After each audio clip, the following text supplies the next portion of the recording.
আজকের ভিডিওর মাধ্যমে আমরা দেখাবো যে ব্রডব্যান্ড যে স্পিডটা আছে এটি কিভাবে বাইপাস করা যায়। আপনারা জানেন যে ব্রডব্যান্ড ইন্টারনেট কানেকশন যখন আপনি নেন তখন আপনাকে 2 MB 3 MB বা 4 MB বা 8 Mbps এর লাইন এরকম করে লাইনগুলো দিয়ে থাকে। তো সেক্ষেত্রে সেখানে কিন্তু স্পিড লিমিট করা থাকে। যেমন আপনার যদি একটি 2 Mbps এর লাইন হয় তো সেক্ষেত্রে আপনি নর্মাল যে স্পিডটা পাবেন সেটি হচ্ছে 256 কিলোবাইট ডাউনলোডের ক্ষেত্রে। প্লে স্টোর, ইউটিউব বা গুগল এগুলো ছাড়া আপনি নর্মাল কোনো ওয়েবসাইট থেকে যদি আপনি ডাউনলোড করেন তখন আপনি 256 কিলোবাইট করে পাবেন।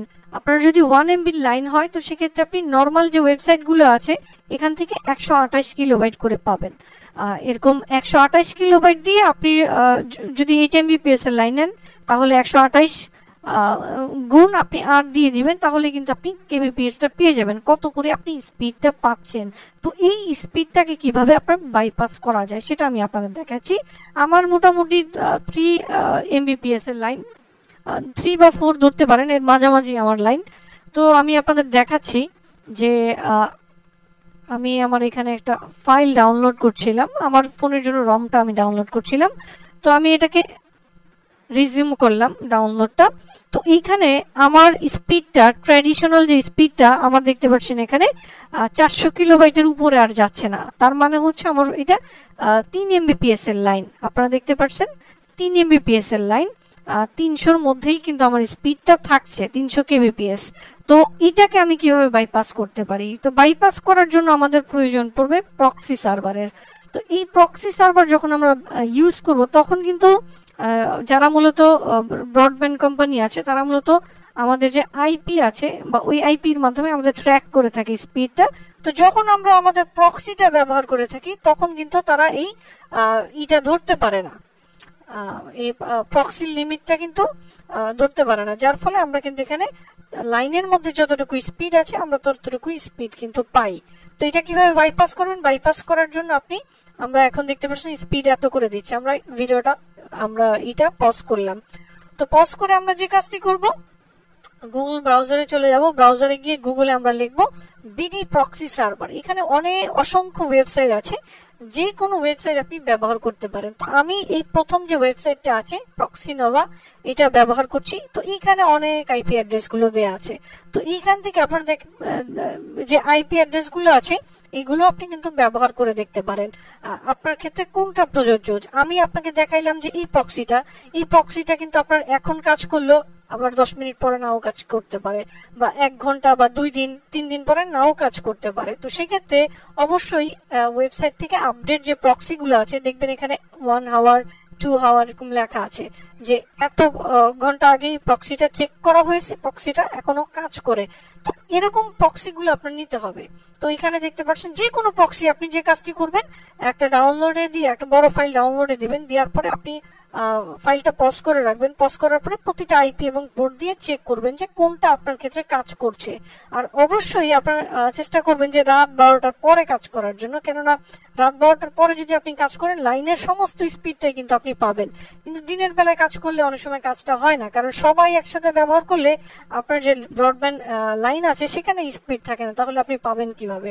আপনার ব্রডব্যান্ড লাইন স্পিড আছে কিন্তু আপনাকে লিমিট করা, তখন কিন্তু আপনি লিমিটটাকে বাইপাস করতে পারবেন এটার মাধ্যমে। আর যদি আপনার ব্রডব্যান্ড যে সার্ভার আছে ওইটার মধ্যে যদি স্পিড না থাকে তখন আপনি যত ট্রিকই অবলম্বন করেন না কেন আপনি স্পিড পাবেন না। তো সেক্ষেত্রে প্রক্সিগুলো কিভাবে ব্যবহার করবেন? যে প্রক্সিটা ব্যবহার করবেন জাস্ট কপি করবেন, আইপি অ্যাড্রেসটা কপি করার পরে আপনি চলে যাবেন আপনার আইডিএম এ, ইন্টারনেট ডাউনলোড ম্যানেজারে চলে যাবেন। এখান থেকে অপশনে ক্লিক করবেন। অপশনে ক্লিক করার পরে এই যে প্রক্সি /সকেট লেখা আছে এখানে ক্লিক করবেন। এখানে গিয়ে ম্যানুয়াল প্রক্সির জায়গায় ওই আইপি অ্যাড্রেসটা বসাই দিবেন এবং পোর্টের জায়গায় এখানে যে পোর্টগুলো আছে, যে আইপি যে পোর্ট, যেমন এই আইপির এই পোর্ট, তো যে আইপি যে পোর্ট ওই পোর্টটা এখানে বসাই দিবেন। আমি এই আইপির যে পোর্টটা আছে এটা আমি এখানে বসাই দিছি। বসাই দেওয়ার পরে এখানে 3টা টিক দিবেন, দেওয়ার পরে ওকে দিয়ে দিবেন। ওকে দেওয়ার পরে আপনি কি করবেন, আপনার যেটা আপনি ডাউনলোড করে রেখেছিলেন, পজ করে রেখেছিলেন, ফাইলটা আবার স্টার্ট করে দিবেন। স্টার্ট করার পরে আপনার কিছুক্ষণের মধ্যে আপনি দেখবেন যে আকাশ তফাৎ কিন্তু পার্থক্য। আমার যেখানে দেখতে পাচ্ছিলেন যে 300 kbps এর উপরে যাচ্ছিল না, সেখানে আমি 1.5 MB করে ডাউনলোড স্পিড পাচ্ছি। এখন আমার লাইনে এখন 1.5 MB ফ্রি আছে, এর জন্য আমি 1.5 MB করে পাচ্ছি। আমার লাইনে যখন 5 MB করে ফ্রি থাকবে, আমি কিন্তু রাত 12টার পর 5 MB করে ডাউনলোড করতে পারবো। দেখতে পাচ্ছেন 2 MB কিন্তু অলরেডি চলে গেছে। আমার লাইনে যত সর্বোচ্চ যতটুকু স্পিড আছে সবকিছুই কিন্তু আমাকে দিয়ে দিবে। তো দেখতে পাচ্ছেন ডাউনলোডটা 100% কাজ করেছে। তো এভাবেই মূলত আপনার কম্পিউটারে ব্যবহার করতে পারবেন। এটার আরেকটা ওয়ে আছে ব্যবহার করার জন্য। আপনি যদি চান সমস্ত কিছুতে ব্যবহার করার জন্য, তখন আপনি এখান থেকে চলে যাবেন নেটওয়ার্ক, এখানে চলে যাবেন, এখান থেকে প্রক্সিতে চলে যাবেন। আপনি এই অপশনটা ইনেবল করলেও কিন্তু এখানে প্রক্সি এবং পোর্ট দিয়ে আপনি কিন্তু পুরো কম্পিউটারে কিন্তু এটা ব্যবহার করতে পারেন। আর এটার একটা অসুবিধা আছে, সেটা হচ্ছে এটার মাধ্যমে কিন্তু আপনি ব্রাউজিং স্পিডটা পাবেন না। আপনি যখন ব্রাউজিং করতে যাবেন তখন কিন্তু এটাতে ব্রাউজিং করতে পারবেন না। এর জন্য আমরা আপনাদের সাজেস্ট করব যে এই অপশনটা না ব্যবহার করার জন্য আইডিএম এর যে অপশনটি আছে আমরা যেটা দেখাইলাম ওই অপশনটা ব্যবহার করার জন্য। ওই অপশনটা যদি ব্যবহার করেন তাহলে আপনি কিন্তু হাই স্পিডে ব্রাউজও করতে পারছেন, আর ডাউনলোডের ক্ষেত্রে কিন্তু আপনার প্রক্সি সার্ভার দিয়ে ডাউনলোড হচ্ছে। তো অনেক সময় দেখা যায় যে আপনার প্রক্সিটা কাজ করে না, তখন আপনি প্রক্সিটা চেঞ্জ করে দেখবেন। আর আপনি যদি মনে করেন না এখন আমি প্রক্সি ব্যবহার করব না, তখন আপনি জাস্ট এই নো প্রক্সিতে ক্লিক করে ওকে দিয়ে দিবেন, তাহলে আপনার প্রক্সি কিন্তু ব্যবহার হবে না আর। তো এভাবেই মূলত আপনি চাইলে ব্রডব্যান্ড ইউজারনেমটি স্পিডটি বাইপাস করতে পারবেন। তো এটি 100% কাজ করে থাকে। অনেকেই বলেন যে কাজ করে না, আমরা কিন্তু 100% ভাবে টেস্ট করে দেখেছি, বা অনেকেই যারা আমাদের থেকে কোর্স নিয়েছে তারাও আমাদেরকে ফিডব্যাক দিয়েছে কাজ করেছে। তো অনেকের অনেক প্রক্সি কাজ করে না। আমার যে প্রক্সি কাজ করে আপনার নাও কাজ করতে পারে। আপনি প্রক্সি গুলো চেঞ্জ করে একটা একটা করে দেখেন এবং রাত 12টার পরে ট্রাই যদি করে দেখেন, তখন আপনি বুঝতে পারবেন যে আপনার লাইনে এটা কাজ করবে কিনা। তো আশা করি ভিডিওটি আপনাদের ভালো লাগছে।